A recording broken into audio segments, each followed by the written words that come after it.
Should hold it higher. Yeah. And probably not cover the camera. Yeah. Okay, hi guys. This is Daniel here with Isaac. Hello. So this is our new YouTube channel that might feature other people, Might not. or just me in my bedroom. Yeah. And we're gonna first talk about soccer, or Futbol, as we call it every day. We've never said soccer in our lives except for you Americans. No. We're in Europe currently, right now. You know, UT Arlington in Europe. Yeah. Anyways, yeah. So first, let's talk about Antoine Griezmann. Let's talk about Griezmann. All right. So Griezmann said, he said that he was on the same level as Ronaldo and Messi, and that he should be in the talks for a Ballon d'Or. First off, what did you say, Daniel, about that? What were you saying? I said, if you have to tell people that, hey, I'm as good as these guys, as the best in the world, if you have to tell people, hey, I don't think you knew, but I'm actually on the level of Ronaldo and Messi. You're not on the level of Ronaldo or Messi. Exactly. Yeah, and that's just how it is. So. And for him, he'd have to bag like 40, 50 goals as a striker, and then actually like do good. And obviously he did last year good in the Europa League, but we're talking like Ronaldo and Messi doing well in the Champions League and going far, except for obviously Barcelona. But I mean, if he's not in Champions League scoring goals and he has to do it in Europa League, we can't really like put him in the top conversation of top three, you know? Yeah. And if Ronaldo and Messi were playing in the Europa League ever, we would roast them. We'd roast We would them. easily roast them. So yeah, careful what you say, Antoine, because we'll roast you as the worst, best player in the world. All right, so now, obviously Champions League's coming up. Depending on when we post this, it might have already happened, but just know that it says right now 10:45. So we have 10:05. So we have like 45 minutes left before it actually starts. All right. So first, Inter Milan versus Tottenham.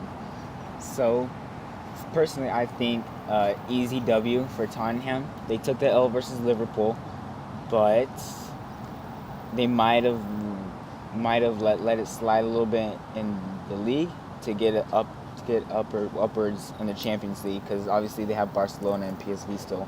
So I think they're gonna win in this game. What do you think, Daniel?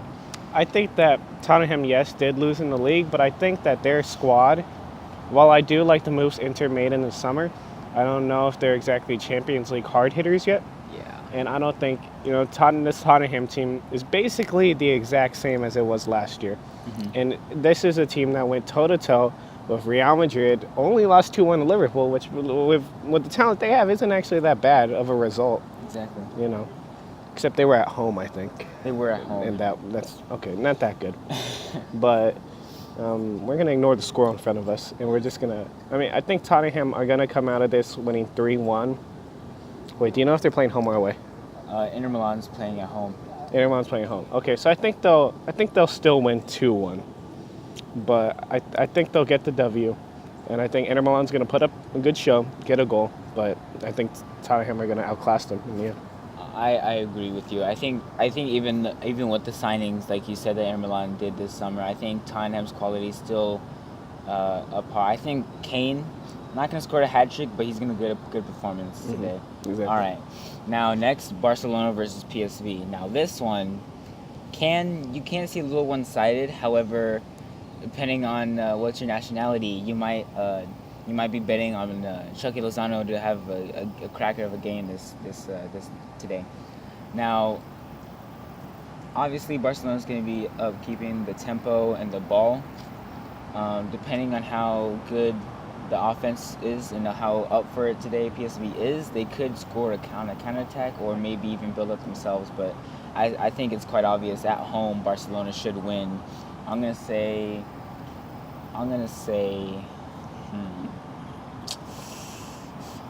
3-1. I mostly agree with you. I think it's Barcelona's game to lose. They're Barcelona. They have the best player in the world. They might be the best team in the world. He doesn't want to hear it, but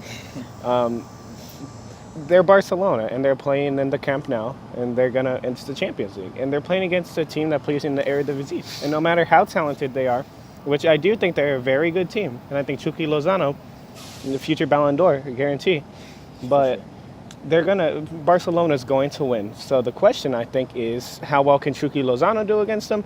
There are other players like Van Ginkel, Peredo. I'm pretty sure Arias moved to Atleti or somewhere. I don't know actually, but they still have a very good squad, and they've got good players, and I hope they'll just put on a good football show. And I think that Barcelona are still going to win. I think they win 4-3 with Lozano scoring a hat trick. Okay, bold prediction there. All right, there's Schalke versus Porto, but we're just gonna skip that. Schalke sucks. Porto's probably gonna win. Unbiased.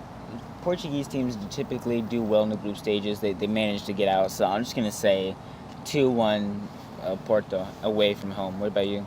Me? Schalke obviously lost one of their biggest weapons in Leon Goretzka over the summer. For sure. Well, he was slated to leave anyways, but he finally left. But they have made moves. I think I believe they've brought in some players, and they're still a strong team in the Bundesliga. Mm-hmm. And I hope they lose. I don't like Schalke. I want to say Bundesliga pride and have them win, but I also hate Schalke. Because Schalke suck. And I haven't followed either of these teams' form, but just based on, I'm gonna go 1-1. Nice group stage, prediction. Yeah, there is a chance that they just tie. Yeah. A boring group league match, but we'll see what goes. All right, this one can either be really entertaining or really boring. Monaco versus Atletico Madrid. One team, obviously, very good attacking wise. One very good defensive wise. Should put us up a test for both of these teams, but I would say Atletico Madrid could easily not control the tempo, but keep it in their favor. Not let them get close to the goal, and then just counterattack when they see fit. And I'm gonna say 2-0. 2-0 for Atletico Madrid. 2-0 for Atletico? 2-0. I almost exactly agree with that scoreline because I don't think Monaco are that good anymore. And I think for that group that it's not going to be any walk in the park for any of the teams, but I believe there are two front runners, which I will talk about. I think Atletico will get first place because, like he said, they have one of the best defenses in the world, one of the best defensive systems, some of the best defensive weapons there is. And I think they're going to use this to good effect against a Monaco side that's falling apart, just to put it lightly. I think even Keita Balde, did he leave? Didn't he go to Inter? I believe so. Also, Thomas Lemar from Monaco went straight to Atletico Madrid, so this should be a good test for him if he plays. But also, going back to Griezmann, if he really does think he's on the same level as Ronaldo and Messi today and the rest of the Champions League season, this is going to be his time to prove it. Exactly. For sure. Exactly. Do we have any other matches on there? All right, there's this team. We'll talk about those two. All right, we can skip Galatasaray and Lokomotiv. Let's talk about. We'll save the best one for last, but Club Brugge versus Dortmund. Now, obviously, Dortmund having a good run in the Bundesliga right now. Obviously, Club Brugge, we're not so sure what's going on. Who follows the I think Belgians.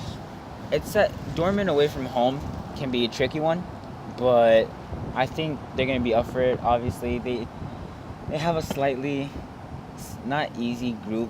Obviously, not an easy group at all, but they know that they need to win to stay in because Monaco and Atletico Madrid, obviously no pushovers, and everyone's going to be looking to get the most points and the most goals versus Bruges. And I think Dortmund can do that today.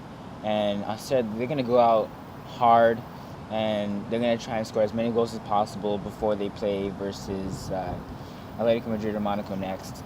So I'm going to say they're going to concede a goal, but in the end it won't matter. I'll say 4-1. 4-1. 4-1. Nice prediction. Okay, so as an unbiased opinion, I think Dortmund are going to win this game. Yeah. Look, Dortmund, Pulisic is back in the squad today. Pulisic is back in the squad today, but we are missing some notable weapons. Thomas Delaney, who had a great game for Denmark during the international break, with just contribution all over the pitch. But Thomas Delaney is out, injured with a slight injury, muscles. And also, new signing Paco Alcázar, who is also out with injury and did not travel with the squad to Bruges. Really? Yeah. I didn't know that. No, yeah, he's out.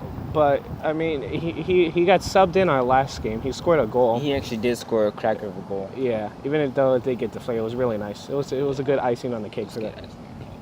But with Christian Pulisic back, Marco Reus, Jadon Sancho, Axel Witsel, Julian Weigl, everyone, they're gonna win.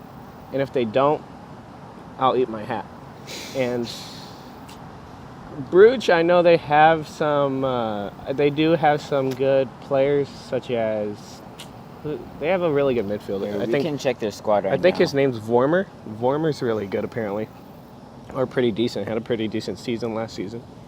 I only know that because FIFA 18 Team of the Seasons. All right. Yeah, right there, midfielder Vormer. No? Ruud. Yeah, right here. Yeah, Ruud Vormer. Ruud Vormer. Yeah, From the he's Netherlands. great. Yeah. Yeah, so they do have some good talent, but I think they're gonna lose, even at home. Yeah. I think they're gonna lose. They're one of the few teams that nobody really has to get out of their group, but Yeah. we'll see what happens in the end. Now, we say the best for last. This game should be a cracker, obviously. Liverpool versus PSG. Liverpool playing at home. Now, you could see this potentially going either way. If Salah comes out like he did last season in the Champions League, it should be not an easy route, but you would be confident to say that Liverpool would win. Now PSG, if Mbappe plays how he played in the World Cup, or Neymar in the past season before he got injured, then you could see PSG winning. So this really, both have incredible talent, but I would say the win is not necessarily in the offense, because both have great offense that could just turn on in the flip of a coin. But I would say it's more in the battle of midfield, and I would say the better midfield this season, and right now, would be Liverpool. Naby Keita. Who else do they have? They have, let's see, Fabinho, Giorgio Wijnaldum. Exactly. Versus PSG, who have Lo Celso. Now, I'm not saying Lo Celso's not good, but compared to Keita, let's see, who else is on the PSG? They have Verratti still. Di Maria could. I wouldn't put up Di Maria to have a good game today, although saying that he probably is going to score a hat trick. If he plays. If he even plays. Liverpool, on the other hand, no lineups are confirmed right now, but I would say they start, obviously, the front three. They have James Milner, who might not play. Let's see. Do you say Shaqiri starts today? Would you say Shaqiri starts today? Shaqiri? No, I don't think Shaqiri starts. All right. Do you think he'll be subbed on? Look, here. You mind if I talk about my prediction? Okay, fine. Talk about your prediction. Okay, look. I think that two former Dortmund bosses are coming against each other, Thomas Tuchel and Jürgen Klopp. And I think that what this is going to be a system on defense, actually. Both of the teams have great offenses, and hopefully they'll both score some goals and put up a good game. But I think man for man, I think that Liverpool's fullbacks are really good offensively, and I think they'll have a good game. And I think their center backs, at least in Virgil van Dijk, is strong, but the other option, not so much. I think man for man, though, that PSG have a better defensive players, but I believe that Liverpool have a better defensive system. They press all over the field, high up there, and they put that to good effect against Manchester City. You know, last thing we know, they just outpressed them all over the field, and they beat them pretty dang good. And so, I think it will also come down to the middle of the field. They're both gonna have good offenses. They're both gonna have a good defense, but I think that even in goal too, it might come down. I think it is going to come down to the midfield, but I think that, I don't know, it might just come down to who's going to score more goals. It could, or like who's at home. Yeah, who is at home? It could be the home advantage that, Liverpool are at home right now. They could take the advantage. just from being at home. That could come because these two teams are very close in terms of talent. Obviously, Buffon coming in for PSG as goalkeeper could bring them up to the challenge in Champions League now that they have somebody who can really like take control with authority. We gotta cut the video soon. My Alright. phone's gonna die. So yeah, I'm gonna predict Liverpool to win, not by much. I'm gonna say it's not gonna be a high-scoring game this one because I think both of these teams, first game of the Champions League, first time playing against each other in a while. I say they're gonna fill each other out for most of the match. I'd say 2-1. Damn it, that was my prediction. 2-1 Liverpool. Okay, so yeah, that was my prediction. 2-1 Liverpool. I was thinking of it first. Isaac stole that from my brain. And so that's basically all the time we have for it. We've hit about everything we wanted to. You can. So yeah, we're gonna end it. So And stay tuned tomorrow for our next Champions League matches tomorrow. and Alright. peace out. Goodbye. You don't get to say goodbye.